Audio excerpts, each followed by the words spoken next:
everyone. Welcome to Arai News Live. This is the December 21 episode. If you don't already know, this is our video complement to our newsletter. We send out every month to all our subscribers. Basically, if you have an account in the Arai website, you have a registered helmet, or you've purchased some accessories, you'll get the newsletter. If you don't have an account, you haven't bought a part, and you want to get the newsletter, you can go to the AraiAmericas.com website and log in and request to be added to the newsletter alone if you want. Create an account, buy parts, register your helmet, whatever you want to do. We appreciate you joining us. If you're joining us live, please feel free to ask a question. We'll try and answer them throughout the video. If you're watching this recorded, you can always post a comment. We do watch the comments after the video has been posted, and we will try and answer anyone whenever we possibly can. Last, I think, 10 episodes, it's been remote.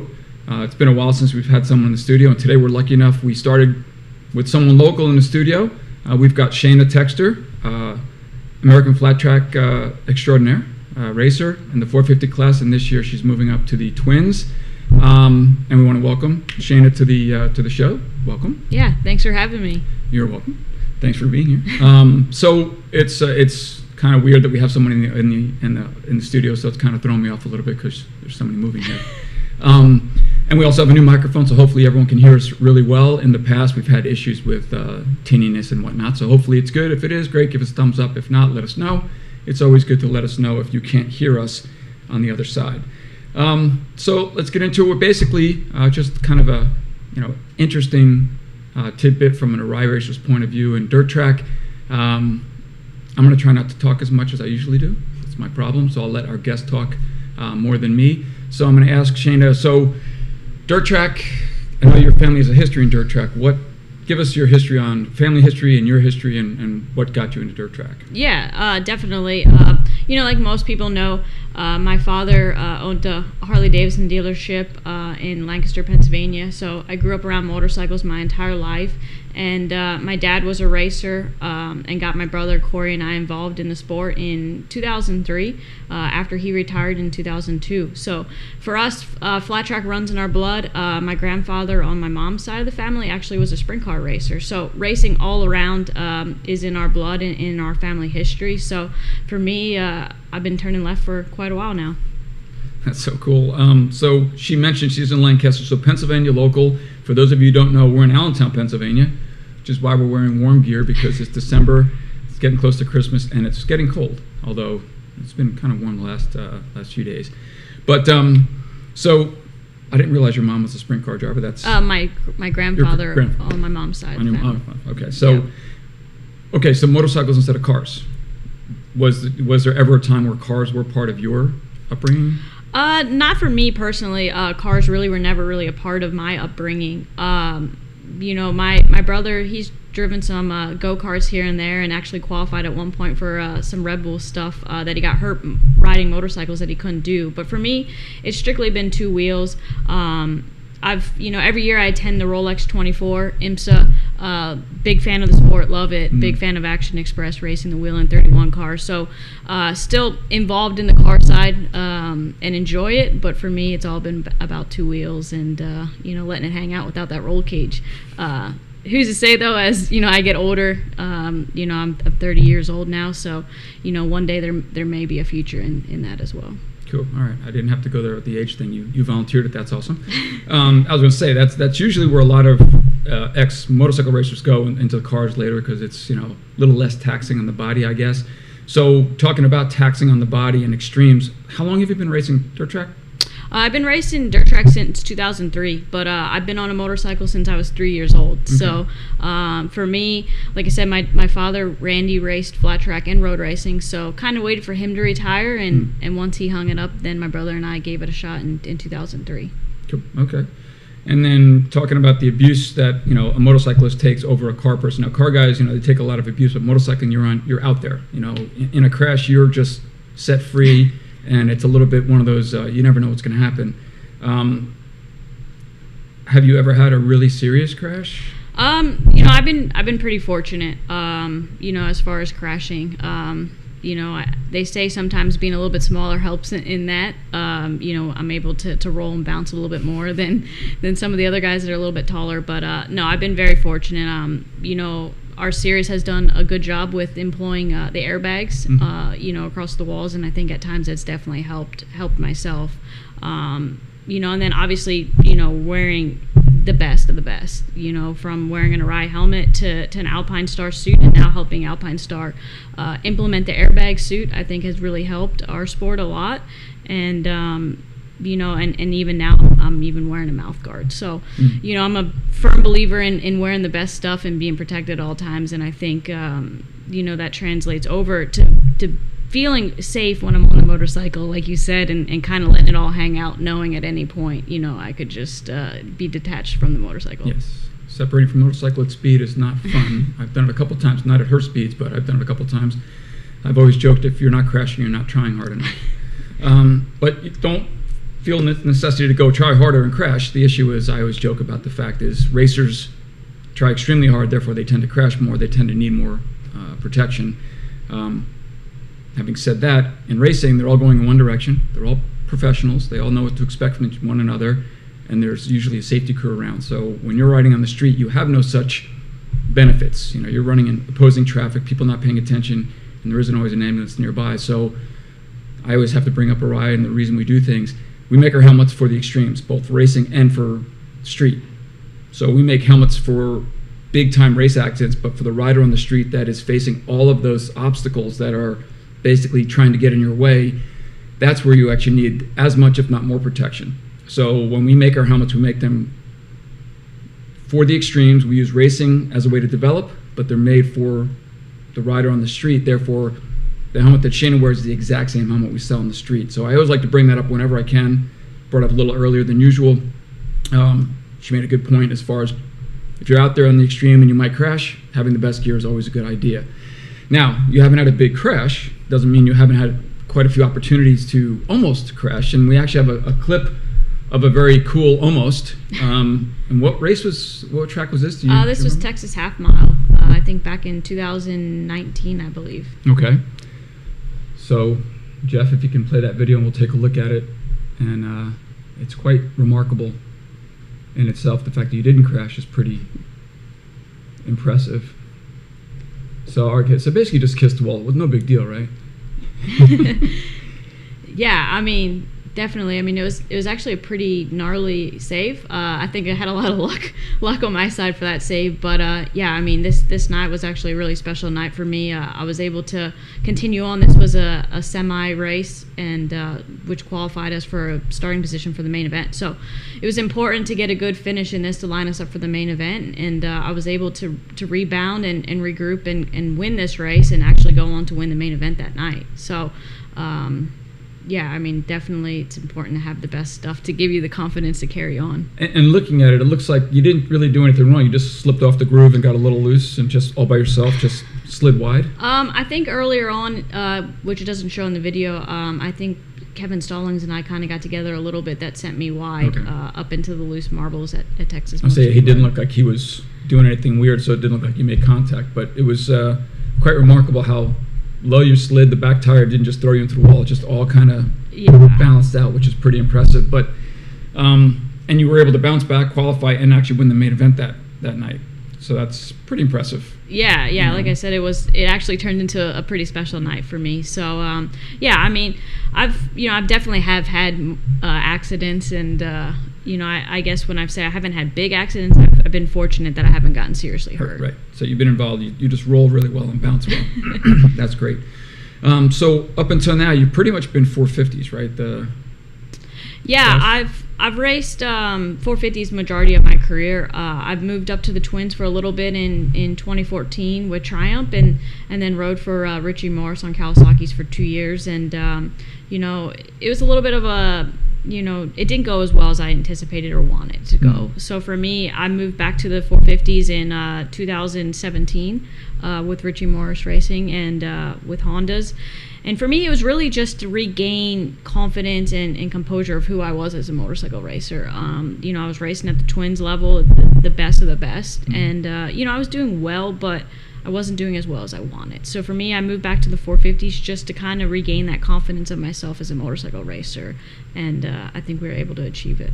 Cool. And then you actually parlayed into a pretty good deal after you returned, and you were running a factory team last few years. Yeah, I rode for Richie Morris Racing in 17, and then I joined up with Husqvarna Motorcycles in 18 and had a great year. I finished third in the championship in 17 and 18. And then Red Bull KTM factory racing team came in, and such a cool experience to be involved with Chris Fillmore, Roger DeCoster, Ian Harrison, and working with Alan Baker. It was a dream come true. What kid doesn't dream for working with those guys? The goats of the motocross supercross world. So it was really cool, really special to get KTM their very first win on that 450. It happened at a track that surprised me a little bit, and so I was able to get them their very first win as a factory racing team and carry that on and back it up with multiple more wins for them. So it was a really special time, and something I'm really proud of to help them kickstart their program, and I'm excited about the future for the team. I think they got a great lineup. It's very cool. And now you won't be continuing with them. You're changing up. You are in fact returning to the Twin Series. What's going on there?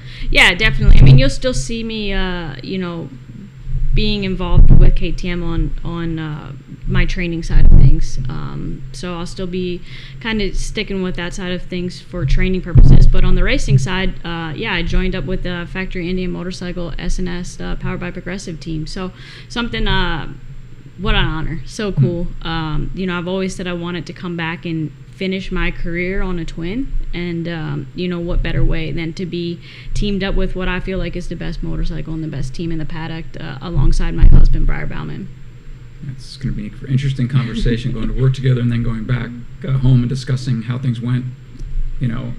How do you think that dynamic's going to play out? It's funny because we already know that we make a great team at home, and we're each other's number one fans at the racetrack. So now to be under 110, I think it's actually going to ease up on us a little bit to not have to walk so far to see each other and communicate. And I've done a couple initial testing already on the Indian motorcycle, and wow, it's been incredible. Just to see how excited Briar is. The guy's the two-time champ of the sport, and he's wound up to see me ride the motorcycle. So that definitely helped weigh in my decision of joining the team.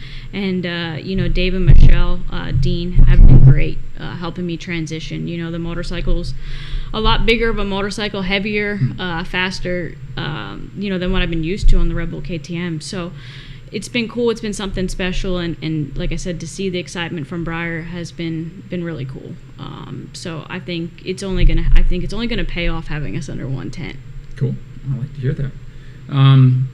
Now, not taking anything away from the previous twins you've been on, it's been some years, and obviously Indian has made a huge push into dirt track, and it's been a buzz for years how fast they are. Were you shocked how fast it was compared to your previous twins experience?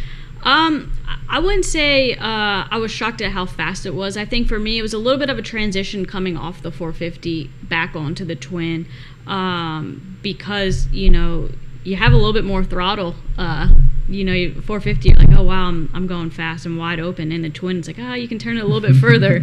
But right away, the transition, I would say I compare it more to what I've been on than the previous twins that I rode.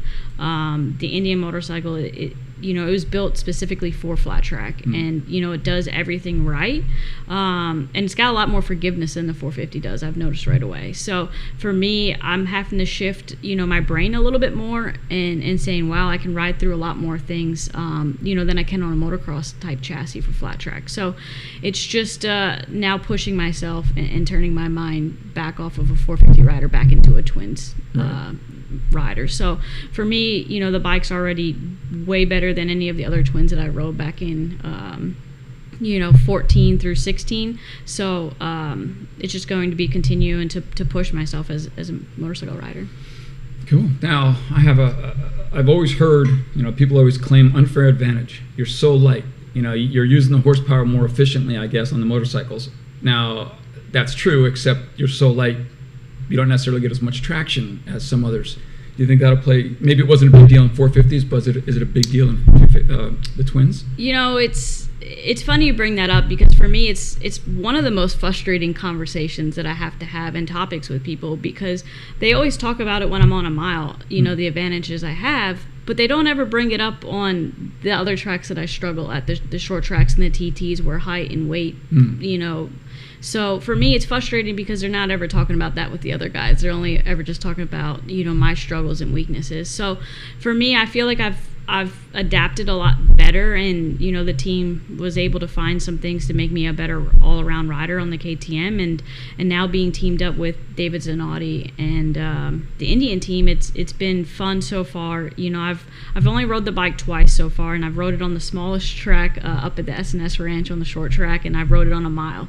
So I'm anxious to get it out on a half mile and, just to see how it works. But, the biggest thing right away is already the knowledge that Dave Zanotti has and is bringing to my program now to help me, be better in those areas that I struggle, which is, that slick half miles, because I can't get the weight over the motorcycle. I can't slide back as far on the bike as, a Max Whale or Briar Bauman, Dan Bromley, those types of guys, just because I simply don't have that type of leverage. Right. So it's been interesting to see, how Dave has, continued to adapt my motorcycle to fit me better. And I'm hoping to, turn some of those weaknesses into more strengths this year. Cool. Now, I'm assuming having a mechanic that has experience in what you've done will help. I'm hopeful. And it's another local Pennsylvania boy. Jake Johnson's your mechanic this year, right? Yeah, I'm so excited about it. Jake's been one of our closest friends. Jake actually married Briar and I last year in 2020, and now he's my mechanic. So for me, it's, he's not only going to bring, knowledge as a mechanic, but he's also going to be bringing knowledge as a past champion motorcycle rider to the program, as well as Brad Baker. So, for me, I got 3 champions under 110. And, it's Jake is, somebody I trust to turn the wrenches, which is important, with the speeds that we're riding at. And, Jake's also worked with David Zanotti as a rider. So for me, it's going to be fun. And I think that's kind of one of the biggest things that I wanted to bring back to my racing program was having fun and enjoying it. What more of a dream job than to be a motorcycle rider? And, I think sometimes we forget how cool it is and how fun it is. And, I'm really anxious for this year. Yeah, it's always a struggle to do something you really like, and then it turns into your job, and then it's not as much fun as it used to be, and then you try and make it fun, and sometimes, taking the pressure off is a good thing. So obviously, no pressure, 3 champions, you're kind of the new kid in the team. We talked about, so your disadvantage, your leverage is different, your weight's different. I'm assuming Briar gives you some input, some feedback, some tips. How much of it actually applies that you can actually make use of because he's coming from a different perspective or position, if you will? Yeah, it's been huge so far in testing. So the first 2 testing days, Briar wasn't riding, and he was just solely helping me kind of as a rider coach in a sense. And it's been huge. They ride the motorcycle a lot differently than we rode the 450s. They used higher RPMs and those types of things that I'm not used to. So it's been nice to have his input and be able to help me make this transition, because it's definitely not an easy one. I think it's, these guys are the best of the best. At times, I've beaten 95% of them, but they've all been on twins for a lot longer. Right. Than me. So for me, it's a little bit playing catch up because I want to do well. That was my biggest thing. Before I signed this contract, I wanted to make sure I could be competitive on the motorcycle, and not just be to say it bluntly, a woman, PR type right. deal. I wanna do well, and I have goals, and they're pretty lofty goals. So yeah, that's it's good because it is. Some people might think it's a PR stunt, but Indians proven themselves capable. They came out pretty much planning to win. They invested, they developed, engineered, and they made a bike that wins. It's interesting to put different people on the bike and see how successful it is, and not necessarily needing to do anything PR.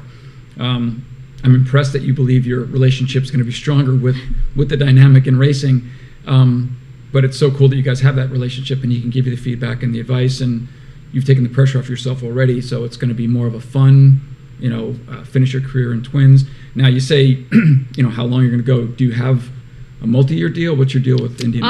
Yeah, I'm only on a 1-year contract. Okay. So yeah, for me, it's kind of all in right now. Like I said, I'm getting older. I don't, necessarily know how much longer I'm going to be considered a full-time motorcycle racer. Mm-hmm. I definitely want to have family and kids. It's funny because when I posted that I was leaving KTM, the amount of fans that were like, "Oh, she's pregnant," or "She's retiring," this and that, and I'm just like chuckling in the back, like, no, I'm still a motorcycle racer, and I still have goals, and now I want to knock my husband off the top step at a race. So that'll be interesting. I think it'll be fun, and it's exciting for sure. So 1-year deal. So if it is really successful and they said, well, you want to come back for another year, I mean, you'll entertain it as long as you're comfortable and happy and feeling fit and everyone's happy, you would entertain another year? Yeah, I mean, the thing is, there's a lot of changes happening in our sport. That's no lie. There's a lot of transitioning, a lot of rule changes, class changes. The whole sport's changing the dynamics. So for me, I only wanted to do, a 1-year deal. Let's reevaluate throughout the season and let's see how well we do and what the team decides.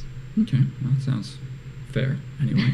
It is a dream job, on a dream factory team. So, and being hooked up with your husband, the commute's more efficient, and it's fun that you guys can do all that stuff. It's something I couldn't imagine doing, but that's pretty impressive. So, the series, how many races are going to be in the 2022 season? I think there is 17 or 18. I'm not even sure. I didn't count them. Okay. I just know when the first 2 rounds are and when I got to be there. And the first round is? Volusia doubleheader, so it's 10th and 11th of March during Bike Week. Right before the beginning of Bike Week, right? Yep. Or in the middle of Bike Week? It's in the middle. Yeah, okay. It's been a while. It's been a long time since I've been to Daytona. Keeping my head on the schedule. And like you, being involved in a business that you started as a sport and then it becomes your business, it gets kind of hard to enjoy yourself. People always ask, do you ride motorcycles? I'm like, well, like my license says I can. But the last time I rode a motorcycle was a while ago because I just have to focus on the business aspect.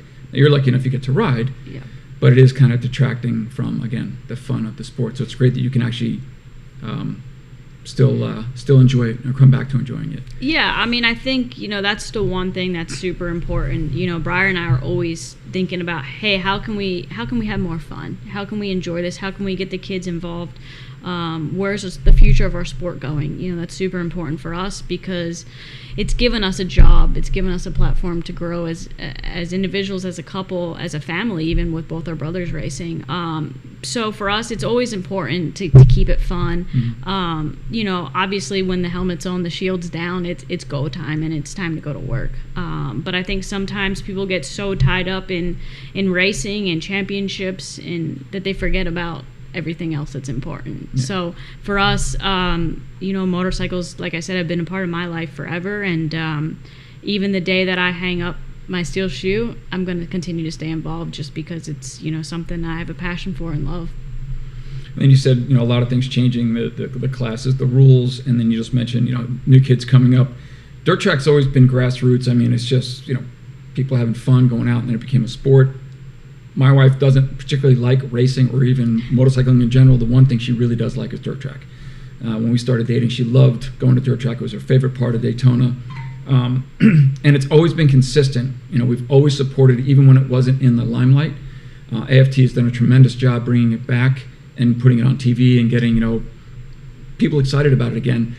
Are there up-and-coming young guys? Do you see the sport growing, evolving, getting better?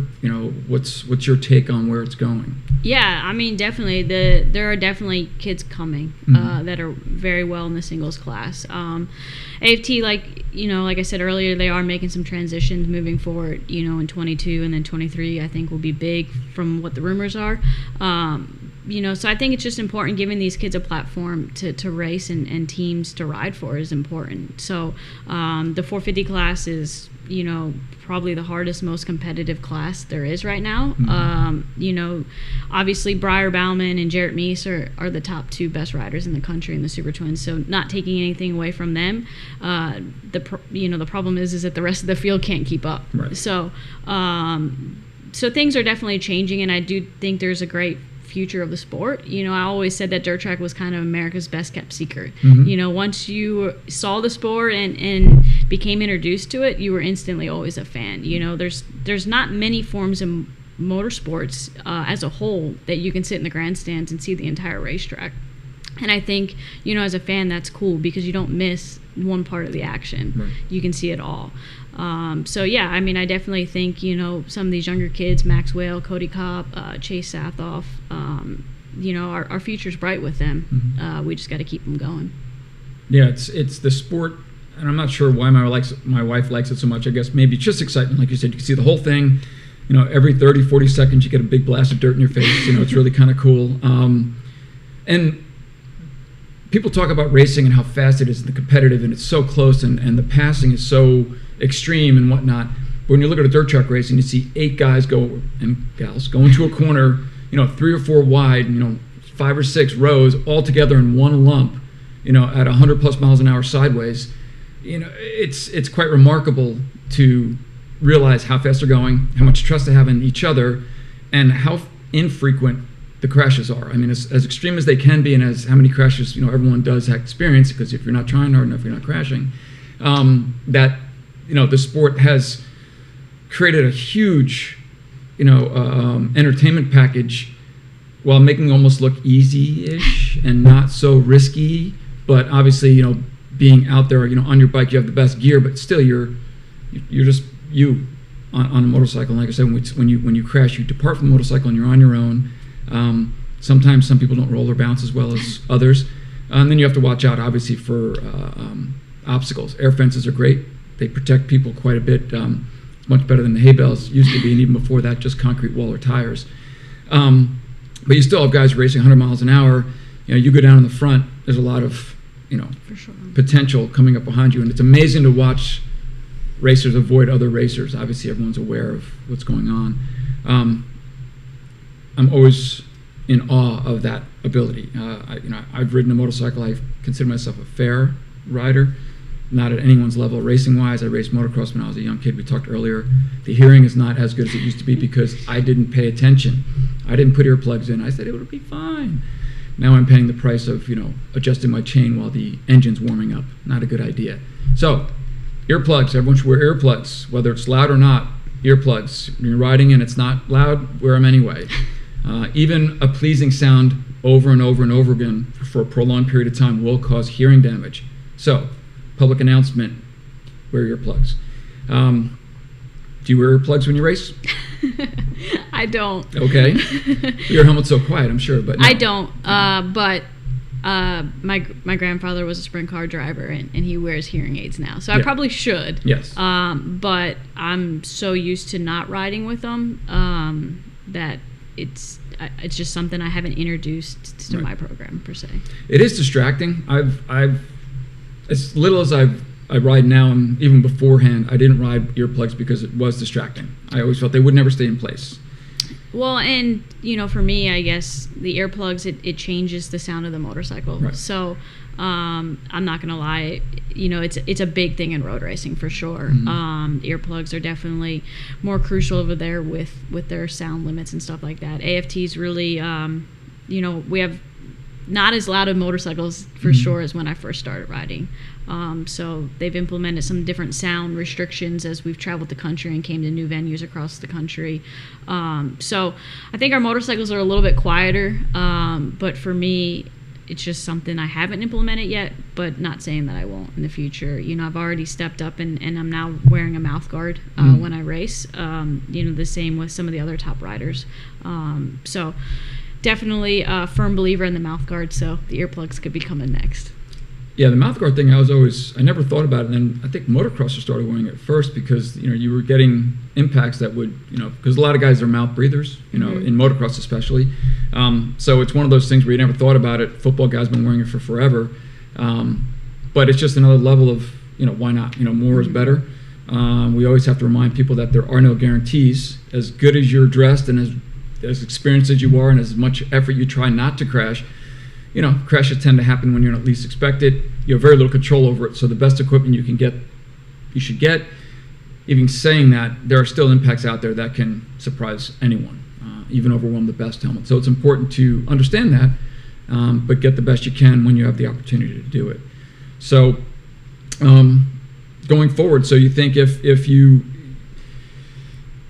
I'm trying to think. So if you stop dirt tracking, you're going to focus on family first? Do you think you might go four-wheeling first? What's your plan? I don't know yet. Okay. I don't, I guess that's a golden question. Mm-hmm. Right now I'm worried about 22. Mm-hmm. That's where my focus is. I want to do well. I'm competitive, and I want the team to do well. So that's, where my focus is right now. I have a great manager that's helping me set up my future for 23 and beyond. Like I said, no matter what, I want to stay involved in racing as a whole. And I'm definitely have been entertaining a little bit of some stuff on the four-wheel side as well. So who knows? Definitely, short term would like to have a family here in the future, but no matter what, stay involved in racing. And this thing about racing, you mentioned Jared Mees before. He's actually turned into a promoter. He's actually promoting 2 events this year? Yeah, he's promoting the Lima Half Mile and the Springfield Mile doubleheader. So actually it's 3 events. Okay. So any thoughts there at some point in the future, staying involved in the sport, you might become a promoter? No, probably not, because Jarrett will probably have all those races tied up before then. But no, all honesty, I want to stay involved and make a difference in the sport. Okay. So whether it's from a more technical rule side of things or running a team, I want to be a little bit more hands-on with the athletes and the kids. I think, growing up and losing my father at 19, I've kind of had to learn things a little bit the hard way in a sense, and I think I've learned a lot that I really want to help and carry that over to the younger kids and the sport as a whole, to help it be the best that it can be all the way around. So definitely, I want to stay involved in that. I'd love to stay on as an ambassador in some type of role and just make a difference. Okay. Now in dirt track, I know in motocross and in road racing, there are a lot of schools and training and support to help bring up the younger riders. Dirt track, I think there is 1 or 2 small things like that. I want to say Larry Peckham used to do a school or some training, and then who's doing? Yeah, so Johnny Lewis has a riding school going on, and then there's also American Super Camp, which most of us road racing and flat track have done it at some point at some level of our career. For me, the schools are great introductory, whether you're street or have aspirations of being the next flat track champ or road racing. They're a great place to go and hone your skills and learn those first steps. For me, it's hard for me to be a teacher at times at those schools because, those first steps that I think every rider needs, I have transitioned now into my own riding style, and I'm probably one of Danny Walker American Super Camp's worst students because I don't keep my elbow up. Even though it makes a difference. I think just being a little bit shorter in stature has made me kind of hone into my own riding style in a sense. But I am a firm believer in the schools are great introductory things, and they definitely teach you things that help carry over not only on the street but also on the dirt. Yeah, bad habits are hard to break. I know. You get a teacher who gets so upset that you just won't do what they say. Yeah, but as a kid, like, how do you go tell as a teacher, them to do something that you don't do? Well, it's do as I say, not as I do. It's very simple. You have to have, when you have kids, you'll know that's the do as I say, not as I do. I'm an adult. I've earned the right to do it wrong. But no, that's cool. So if you say you want to be a racer advocate, help the younger kids, grow in the sport, work with AFT or whatever, and like you said, technical. Yeah, more on the business side per se. So how do you perceive? Like you said, things coming, 22 is going to be good, 23 is even better. What's your take? Like, why do you think those things are going to happen? How do you see it getting better? any particular specific things there to make it better? What needs to be done to make it better? What would you change if you had the ear of them right now and you had the ability to change something? Well, okay, we'll have to wait till after you race, and this way they won't. Yeah, I don't. I'm in a good spot, because I don't really, any rules changes and that type of thing. I don't know. I don't have enough time on the motorcycle to know the difference of how the bike was in the past and how it's going to be in the future. So, for me, the biggest thing is I think just continuing to open doors and eyes to our sport is the biggest thing. I have a great team to worry about giving me the best motorcycle that, my job is just to get it to the front then. Mm-hmm. So on that side of thing, as far as the series goes with the sport, I think it's, it's just continuing to try to open eyes and get ears to listen about how great our sport is and how cool it is and special. And, I think just continuing to do my job and try to help grow the sport, for not only male riders but females as well. It's so cool to see the amount of females that are continuing to get involved and see the transition in our fan base. Like you said, there were some times where, the sport was, I would say a little bit at rock bottom at the beginning of my pro career. And, we're thinking, holy cow, like these fans are getting old. What happens, when they all pass away? Who's going to be following our sport? Because, it is America's oldest form of motorcycle racing in the U.S. So our fan base was pretty old for a while. So now it's been super cool to get the younger generations involved, both girls and boys, and to see the youth market growing for the sport. Mm-hmm. It is interesting. I'm one of the old guard who've been around for forever. I remember Ricky Graham dominating in the late 80s on Honda when they came in and decided to play in what was an incredible proving ground for machines, but also it was very well known, very well on TV. They had the super bikers where you merged road race, dirt track, and dirt or motocross a little bit on twins, and they evolved into motocross bikes later. But it was one of those things where you really separated the pros from the amateurs, and they dominated back then. It was huge. Dirt track was massive, and then it really went into a kind of a lull for a while, as Shana said. But it's nice that it's coming back. Indian brought some life back into it. I think got people excited. It is, as you mentioned before, you got Jared and Briar both in the front. Not that it gets boring, but it's nice to see other people kind of, pecking at their heels and every once in a while get in front of them. It's exciting for the fans and for the sport. It does pick things up, getting in front of new people, younger people. But we're facing that everywhere. Motocross has done a pretty good job doing it. Road racing is working on it, getting new fans. Recent occurrences in our world for the last couple of years have brought people to motorcycling because it's a great alone or small group sport. You can kind of go off on your own and stay away from people. So that's been a huge surge in motorcycling. And almost every kid in America starts on a dirt bike. Every kid in America learns how to slide a dirt bike, and then that slide becomes dirt track, and it opens up opportunities. And getting that in front of kids who I never would have thought to go dirt tracking. I was kind of not from a rural area. I was more inner city kind of thing. So I went supercrossing because you could just go to racetracks. But dirt track, it almost seems like it's got to come from, I don't want to say farm. I mean, you guys, you can go up to farm. Your dad had got you into it, but when he got into it, I mean, they were a little bit more remote. They were just playing around in the fields. That's what got them going. Yeah, I mean, I think the coolest thing about dirt track is you can pretty much build a circle anywhere. Right.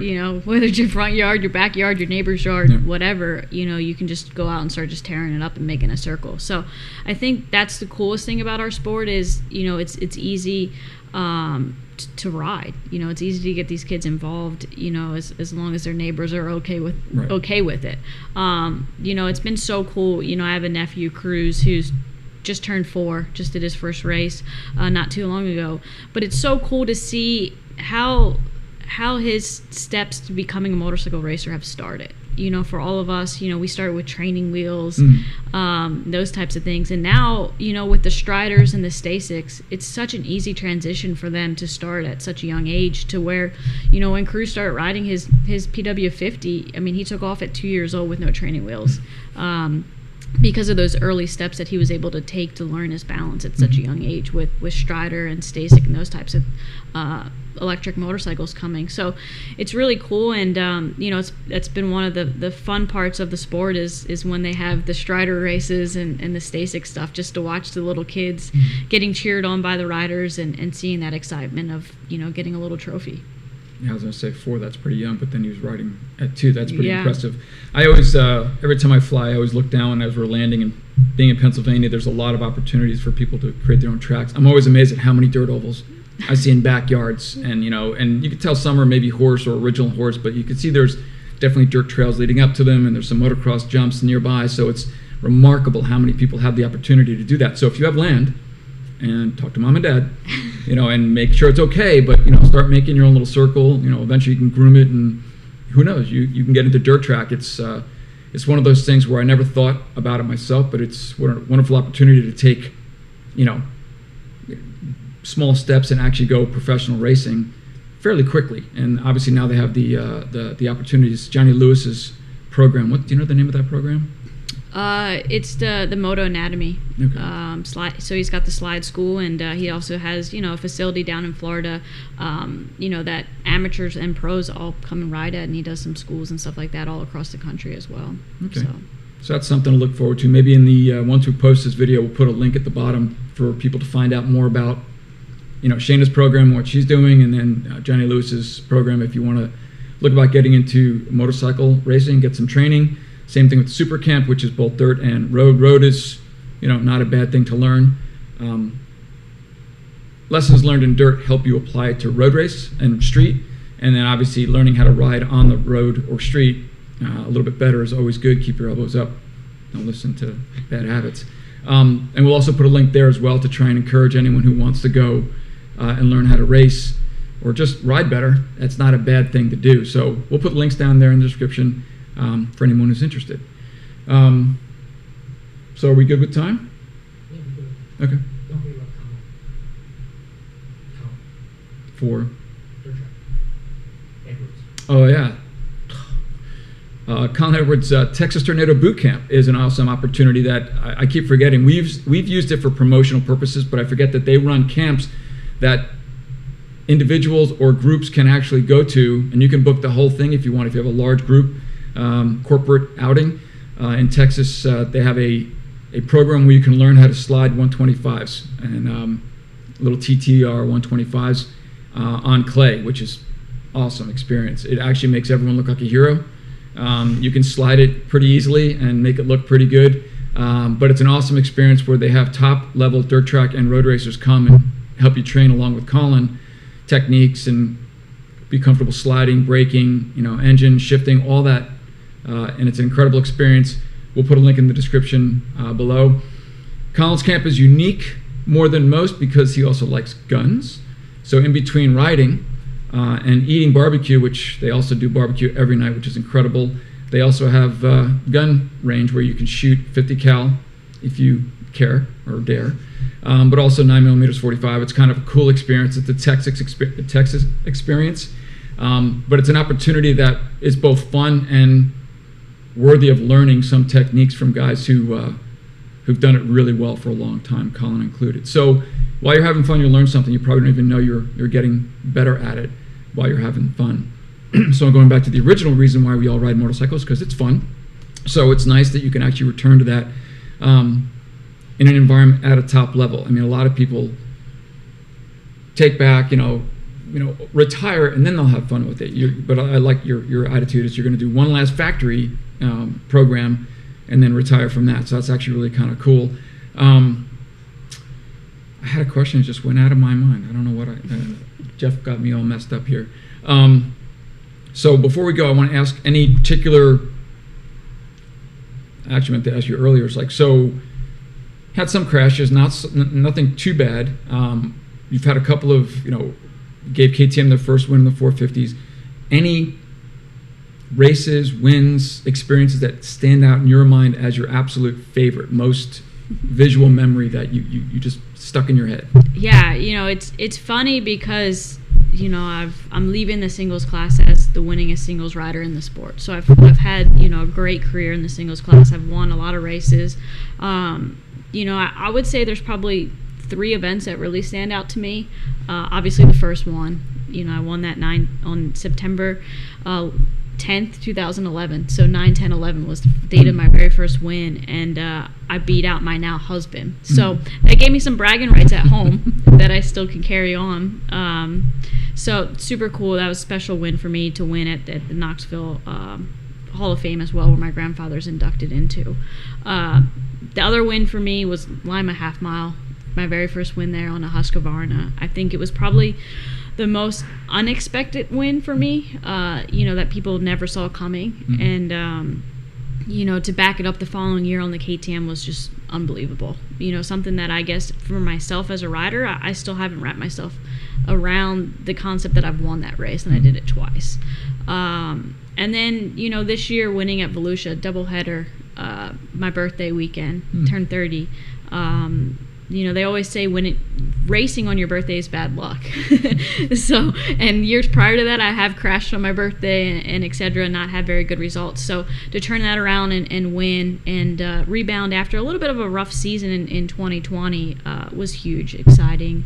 Definitely a great way to end my singles career, and to back it up the following day was just really cool. So winningest 450 rider, how many wins you have? You put me on the spot. I think I have 19. So. And that's in how many seasons in the 450 class? Well, I bounced around a little bit. Like I said, I went twins racing, so I won my first win in 2011, and won my last win at Volusia in 21. So 10 years per se. Okay. Like I said, though, I did go twins racing for a little bit in between. And then who's the closest in wins to you? Dallas Daniels is, I believe. How many does he have? I'm not sure. Okay. But he's moving up as well. I was going to say, I'm wondering how long your record's going to hold, but if he's moving up, then you go on the next one, maybe to hold for a few more years. For me, I guess I just wanted to end it on top. So, the next kid comes in line. That's cool. Yeah. That's fine. If they earn it, they earn it, right? Exactly. They earned it fair and square, but you can always play the game of you dabbled in twins for a while, so you didn't put the full time in. Yeah, it was just something that was always cool during introductions to hear that part added to my name. So something that, I was proud of. Every win was memorable, special, even podiums. My husband said the other day, why are we keeping some of these trophies? And I'm like, well, there's a story behind every one of them. He likes to call me a hoarder, but at times I remind him, I think, once we retire and later in life, some of these things will mean a lot to us. Yeah. Well, so you have to have a whole trophy room just for your trophies. We just built a trophy case actually this past week, so it's pretty cool.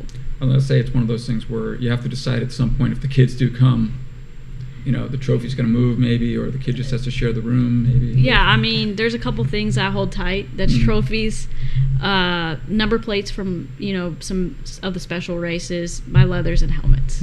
So very few people have that memorabilia.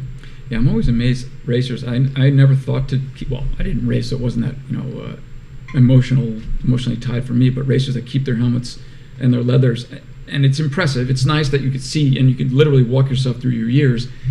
But it does. Trophies are one thing, but that stuff takes up a lot of space. That's almost like you have to have almost your own museum at that point.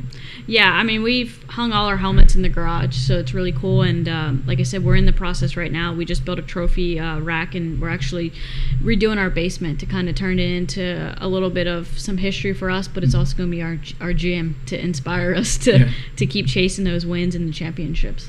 So you just built the shelves. How many trophies you guys have combined? We have a lot. So we bought our house in 2017. So my parents have all of our 2017 trophies. Okay. And we only have 2018 through 21 in our house. Okay. So we have quite a bit. So our parents still are lucky to have some of them. Awesome. And then they tell you to come get your stuff one day, and you're like, I have no place to put it. Yeah, they remind us every time they have to dust them. Yeah. I was gonna say that is a challenge to keep stuff clean. Is the feather dusters and keep make it look the cobwebs and whatnot, because obviously it's we all get lazy as we get older, but it's one of those things where you don't want to let them slide too far. Yeah, but I sit back and think about it. How many kids dream and how many kids achieve that. So for me, it's it's something that I'm really proud of, but I also think about other kids that might have not had the same opportunities to win races, ride for some of the best teams in the country. And so I take that to heart and consideration. So for me, the trophies, I really am proud of them, and it is something that I just can't throw out. And a lot of times, when I was a kid, you got trophies that were like this big.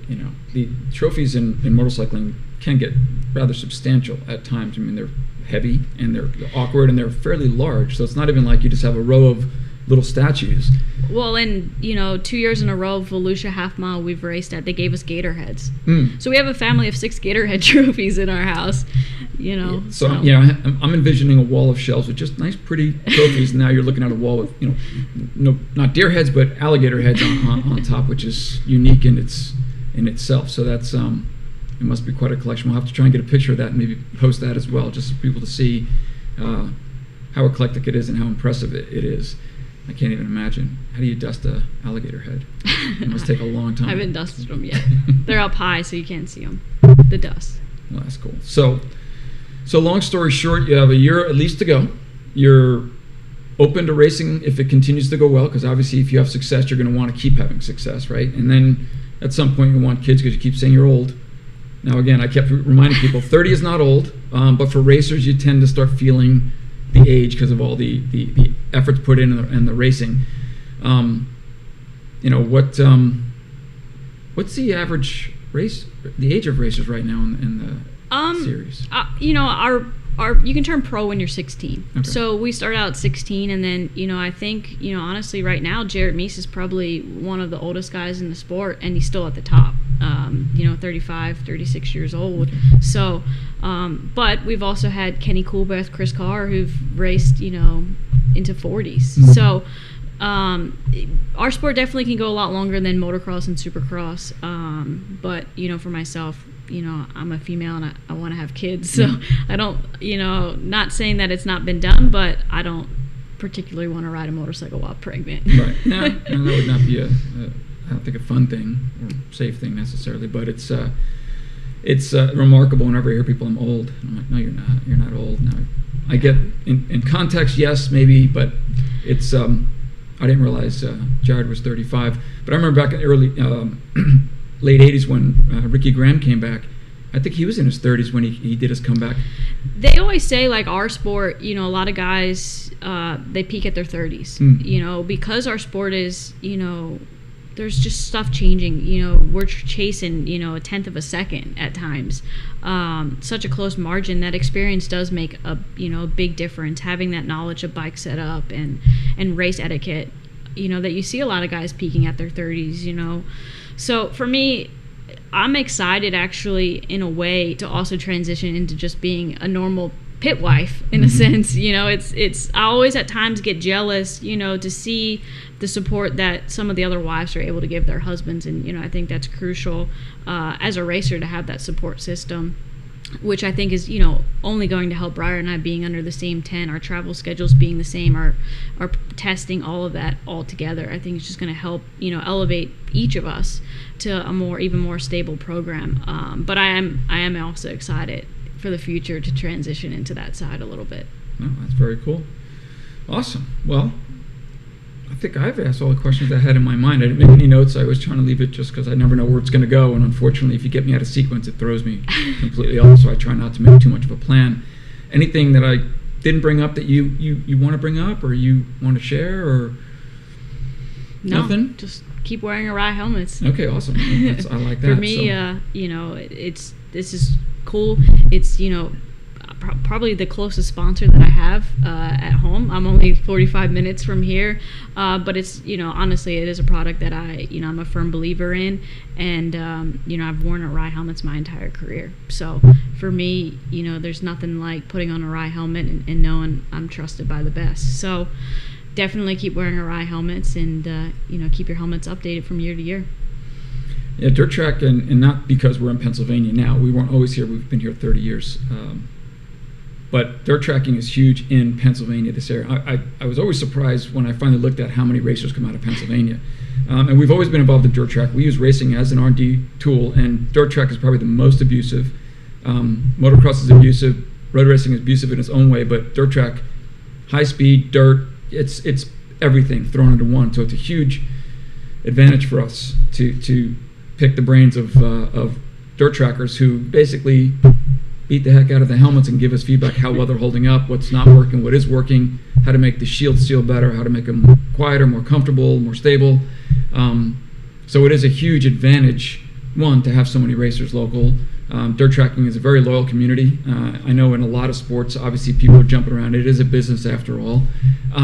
But in dirt track, we've never really left, even when in the low times.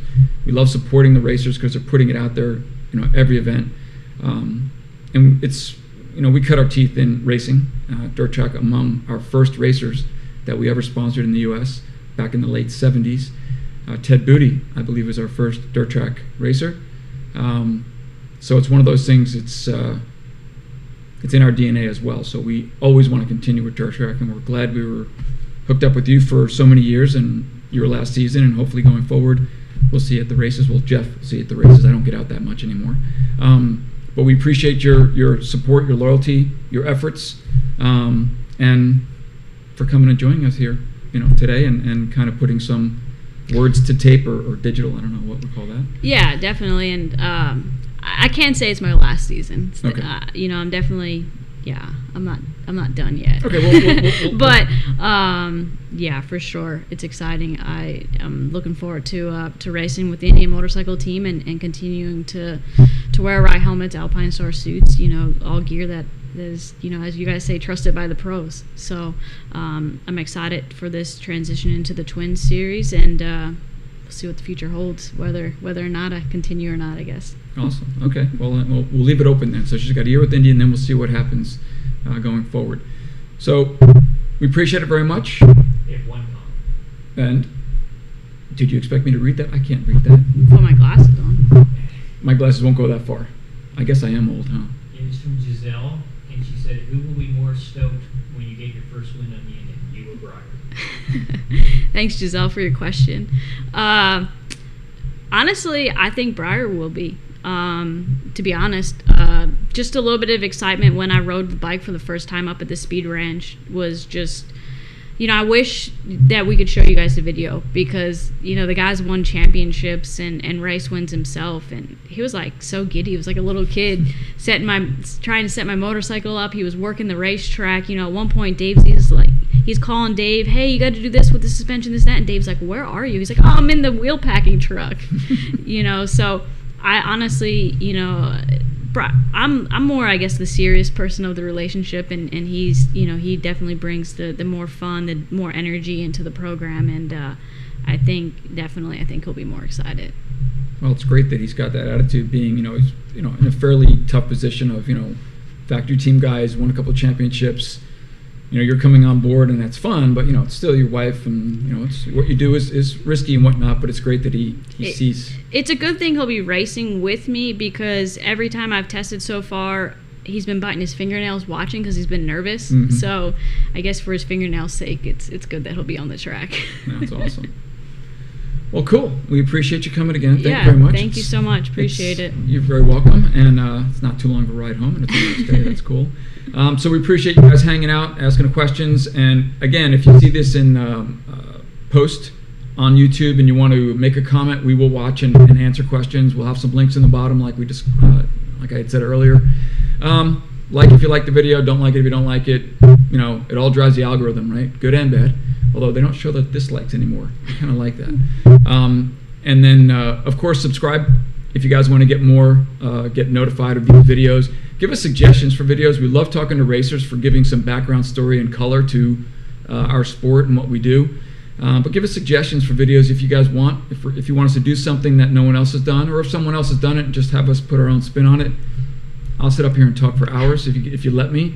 I'm really not that creative on what you want to know. So if you want to know something, ask me.